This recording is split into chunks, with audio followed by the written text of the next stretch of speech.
Κυρίες και κύριοι, καλησπέρα και καλώς ήρθατε στη Health Time, δηλαδή την ώρα της υγείας. Κάθε εβδομάδα το Ιδιωτικό Νοσοκομείο Νεαθήνεων έχει την καλοσύνη και μας φέρνει εδώ μαζί μας μερικούς από τους πιο σημαντικούς χειρουργούς γιατρούς της χώρας. Να μιλήσουμε για θέματα που σας αφορούν και που μας έχετε ζητήσει να συζητήσουμε εδώ στο στούντιο. Σήμερα έχουμε την τιμή να φιλοξενούμε κοντά μας τον κύριο Χιώτη Ιωάννη, που είναι ορθοπαιδικός χειρουργός. Γιατρέ, καλησπέρα. Καλησπέρα και σας. καλώς ήρθατε. Καλησπέρα Θα μας πείτε εσείς γιατί θα μιλήσουμε σήμερα και εγώ θα το πω πιο απλοϊκά. Θα μιλήσουμε για τις παθήσεις του προστίου ποδός που ζητήσαν αρκετοί να ακούσουν. Λοιπόν, το οποίο εγώ θα πω ότι είναι το κότσι για να καταλάβουν όλοι, γιατί οι περισσότεροι δεν θα έχουν καταλάβει. Ναι, μιλάμε για παθήσεις τα οποία αφορούν περισσότερο τα μετατάρσια και τα δάχτυλα μπροστά του ποδιού, το πρόστιο τρίτο του ποδιού. Είναι το μπροστινό μέρος λοιπόν του ποδιού, βέβαια. Που το πρόβλημα που έχει ο περισσότερος κόσμος και τον απασχολεί και πονάει κιόλας και του δημιουργεί προβλήματα και μπορεί να οδηγήσει και στο χειρουργείο είναι το λεγόμενο κότσι. Ναι, το κότσι ή βλεσσός μεγαδάχτυλος, όπως το ονομάζουμε ιατρικά. Είναι αυτό το δάχτυλο, το μεγάλο δάχτυλο, το οποίο στραβώνει και προκαλεί περισσότερο στις γυναίκες πρώτα αισθητικό πρόβλημα και μετά και λειτουργικό, γιατί κάνει και πόνο και δεν μπορεί να πατήσει. Αυτό λοιπόν είναι μια γυναικεία νόσο, θα λέγαμε περισσότερο. Η οποία πώς δημιουργείται όμως? Σε μερικούς είναι κληρονομικό. Το είχε η γιαγιά, το είχε η μαμά, το έχει και το παιδί. Στις περισσότερες όμως γυναίκες γίνεται από τα πολύ στενά παπούτσια, από τις γόβες. Και από τα ψηλά τα κούνια. Και τα ψηλά τα κούνια, το οποίο παραμορφώνεται το πόδι, το μεγάλο δάχτυλο δεν χωράει να μπει μες στο παπούτσι, το δεύτερο δάχτυλο σηκώνεται λίγο πάνω, κάνει τη λεγόμενη σφυροδαχτυλία, μετά δημιουργούνται κατά σειρά αμέσως οι κάλλοι κάτω από το πόδι, που έχουμε η λεγόμενη πτώση μεταταρσίων. Ένα πρόβλημα δηλαδή φέρνει το άλλο και το πόδι μετά είναι μια καταστροφή ολική. Ναι, ναι. Γι' αυτό λοιπόν, για να προλάβουμε την ολική καταστροφή, όταν έχουμε ένα κότσι, το οποίο είναι εμφανές πλέον, πρέπει να σκεφτούμε τον γιατρό, να βγάλει ακτινογραφίες, να το εκτιμήσει. Γιατί αυτό μπορεί να οδηγήσει. Γιατί αυτό εξελίσσεται σιγά σιγά και προκαλεί και άλλα προβλήματα. Συγγνώμη, σας διακόπτω, για να καταλάβω. Δηλαδή οι άντρες δεν έχουν κότσι? Όχι σε μεγάλη συχνότητα. Όχι. Εμφανίζεται στους άντρες συνήθως που έχουν ουρικό οξύ, εμφανίζεται το κότσι, και σε αυτούς που έχουν την κληρονομικότητα. Την κληρονομικότητα, γιατί είπατε πλήν για κληρονομικότητα, οπότε ήθελα να ρωτήσω. Εντάξει, το ξεκαθαρίσαμε αυτό. Τώρα, τι κάνουμε δηλαδή, αποφεύγουμε να φοράμε τα στενά παπούτσια και τα ψηλά και τις γόβες και όταν εμφανίζεται το κότσι, δηλαδή αυτή η ελαφρά παραμόρφωση του μεγάλου δακτύλου, θα πάμε βέβαια στο γιατρό μας να εκτιμήσει με μια ακτινογραφία, να δει λίγο κλινικά το πόδι και θα μας συστήσει να βάλουμε ένα μεσοδακτύλιο σιλικόνης. Είναι ένα πρόθεμα που μπαίνει ανάμεσα στο μεγάλο και στο δεύτερο δάχτυλο και σταματάει την εξέλιξη. Άρα μπορούμε να τη σταματήσουμε εύκολα την εξέλιξη. Μάλλον θα πούμε την επιβραδύνουμε. Να την επιβραδύνουμε. Δεν τη σταματάμε. Δηλαδή, καλό είναι να μην χειρουργήσουμε ένα κότσι σε μια γυναίκα η οποία είναι 25 χρονών, αν μπορείς να το επιβραδύνουμε και να το χειρουργήσουμε στα 35 ή στα 40 της έτη.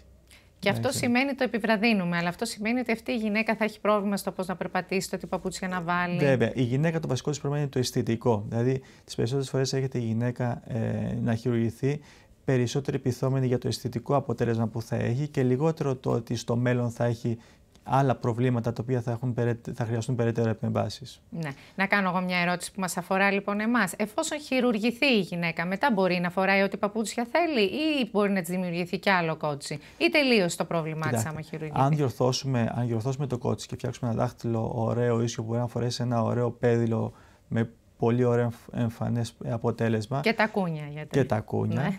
Αν αρχίσει και ξαναφοράει γόβες με μεγάλη συχνότητα, αυτό θα ξαναδημιουργηθεί. Μόνο που είναι μετά αρκετά δύσκολο να το αποκαταστήσουμε χειρουργικά. Δεν γίνεται μετά πάλι η χειρουργία? Γίνεται, αλλά τα αποτελέσματα θα είναι όχι τόσο καλά όσο ήταν την πρώτη φορά. Άρα πρέπει πάντα λοιπόν όποιος έχει κότσι να προσέχει, δεν είναι ότι Βέβαια.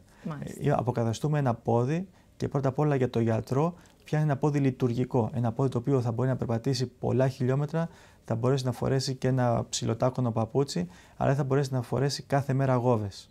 Θα μπορεί μία στις τόσες. Μία στις τόσες, βέβαια. Οι κοινωνικές εκδηλώσεις, εξάλλου η γόβα και το ωραίο παπούτσι με τη γυναίκα είναι συνυφασμένο. Μάλιστα. Εδώ θα συμφωνήσουμε. Υπάρχει ειδικό πρόβλημα με τους διαβητικούς, γιατρέ? Ναι.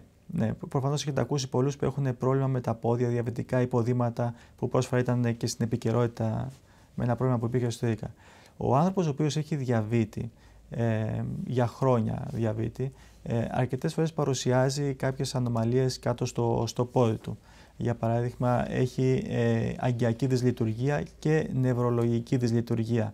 Και τα αγκία δεν λειτουργούν καλά κάτω στο πέλμα, να αιματώνεται καλά το πέλμα, αλλά και δεν έχει και καλή αισθητικότητα. Με αποτέλεσμα, όταν έχει ένα πόδι το οποίο φορτίζεται έκεντρα, να δημιουργούνται διάφορες πληγές. Αυτές οι πληγές είναι τα λεγόμενα άτονα έλκη των διαβητικών. Με αποτέλεσμα εκεί να εισχωρούν μικρόβια, να έχουμε μικροβιακές φλεγμονές και σε αρκετές φορές έχουμε τους λεγόμενους ακροτηριασμούς των διαβητικών. Αυτό που μπορούμε να προλάβουμε λοιπόν είναι ότι κάθε διαβητικός πρέπει να κάνει ετήσιο έλεγχο με μια κινηματική ανάλυση βάδισης, δηλαδή να ανιχνεύουμε τα φορτία κάτω στο πέλμα, να ανιχνεύουμε την νευρολογική του κατάσταση και την αγκιακή του, ώστε να προστατεύσουμε αυτόν τον άνθρωπο από το μεγαλύτερο κίνδυνο που είναι ο ακροτηριασμός των άτομων. Γιατί εδώ δεν μιλάμε πλέον για κάτι αισθητικό, κάτι που μας ενοχλεί, μιλάμε πλέον για ακροτηριασμό. Μιλάμε πλέον για αποτελέσματα τα οποία μειώνουν σημαντικά την ποιότητα ζωής και είναι και επικίνδυνα για τη ζωή τους. Βέβαια.